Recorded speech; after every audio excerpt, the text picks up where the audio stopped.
You know, I should probably put a voiceover here for our sponsor. Nah, you can read. It's time. What's up, ladies and gentlemen? I am here with Gabby Romero. Gabby. You were telling me off air right now that you were excited about this event, but that you're thinking about food for some strange reason. Why are you thinking about food? I'm always hungry. I am always hungry too. I wish that I had low, cost for calories and low carbs. I'm always trying to figure that out. It's a shame. Do you know a good place out here in Los Angeles? Dude, I can find a bunch of spots, but that Acai Jungle Cafe is amazing. So. I'm just looking for a meal prep. I hope that somebody out there could recommend a meal prep to me. Do you know of any out here? I know you knew one in Texas. Texas, Albuquerque, but no, not here yet. I need to find one. Hint, hint. Oh, hint, hint. If you guys are in any kind of meal prep area, you got somebody here who's badass. But let's get back to the real hand. Today we're here at Legacy Burbank. We're talking about a very cool day for female jiu-jitsu practitioners. Tell me a little bit about what brought you here today. Well, Felina and Lizette messaged me, and they asked if I'd be willing to do a no-gi glow-in-the-dark roll, and I'm like, wait, what? And I'm like, has that ever even been done before? So I'm just envisioning the Blue Man Group with BJJ, and I'm like, I don't see how this is going to work, but sure, I'll do it. And I agreed to do it. She told me the date, so I scheduled it in and just went with there. And I didn't really understand what it was for till a month or so ago, about honoring the Dirty Dozen, the first female American black belts, which is huge, as there's not very many of us. We're unicorns. So it's a really cool event. What was it cool? Was it cool to see all these people that I know you're familiar with, but that to kind of see them all in the same room and interacting and with a room full of females who know how much they mean to them? You know, aside from Worlds or Pans where I see a bunch of them, I've never seen them grouped this closely together or rolling. So I'm like, I want to roll, I want to roll. I'm like, can we just do a BJJ super mat, just with us black belts? I would kill for that.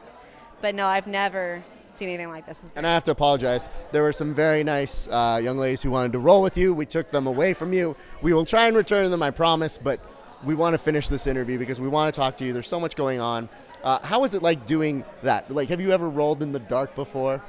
No. Okay. I mean, I've been blindfolded, I guess. Wait, you've been blindfolded before? How's that like? Yeah, it's cool. It's me and my professors have some creative ways of getting me to learn. Sure.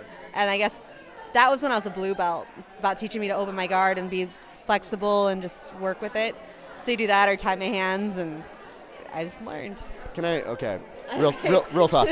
What's the secret to that? Because when I am training, I do find I'll close my eyes a lot, and it's mostly just to try and mnemonically remember oh, hey, this is where it is, or get a better sense of the feel of the roll of oh, this person's moving this way, I should maybe do something else like this. What's the best advice for when you are blindfolded to try when you are rolling?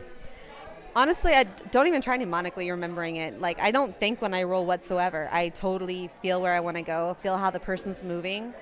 And just by feeling it, I can tell where they're going to go. And I move ahead. It works better for me, honestly. I'm glad my coach made me do that. That's really cool. Yeah. All right. Well, you're not fighting MMA blindfolded, right? No. Okay.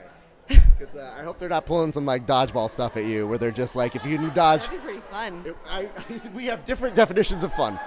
Can you do a dodgeball MMA match? I would actually really enjoy that. That would be really badass. Let's see if we can trademark that and get that on out here. All right, so then you do that demonstration, but we know that you have a big match coming up at the Bushido Battleground. That's going to be Thursday over at the LA Exchange. And if people are looking to buy tickets, they should buy them using what code? Gabby. There we go. Pretty simple. We try to keep things as simple as possible, people.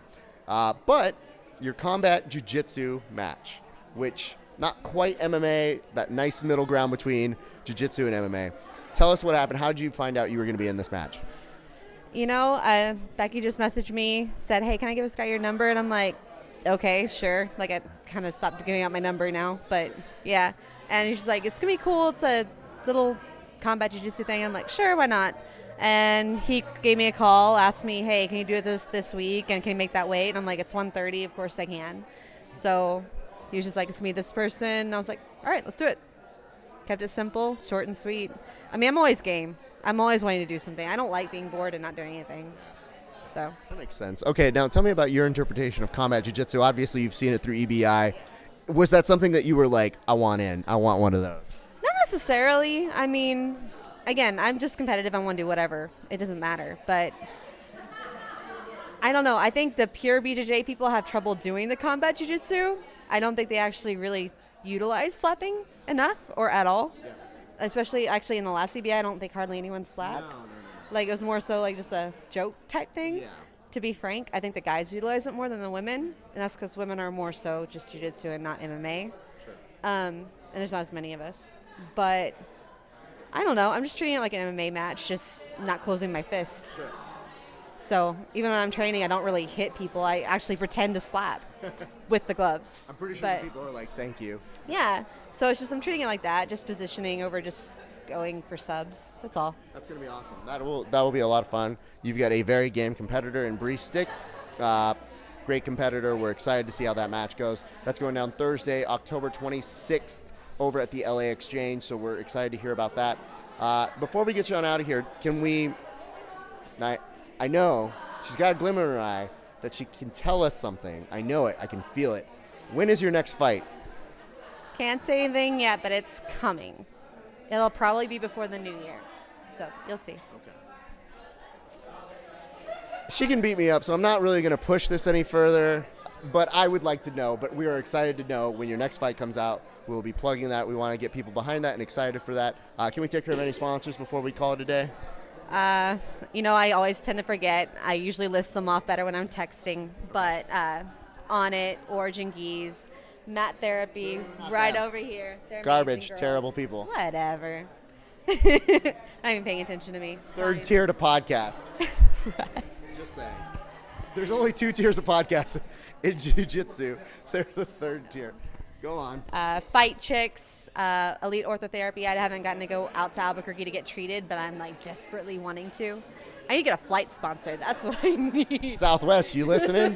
What's up? Just saying. I want my doctor. I miss him terribly. Yeah. I'm feeling my aches and pains.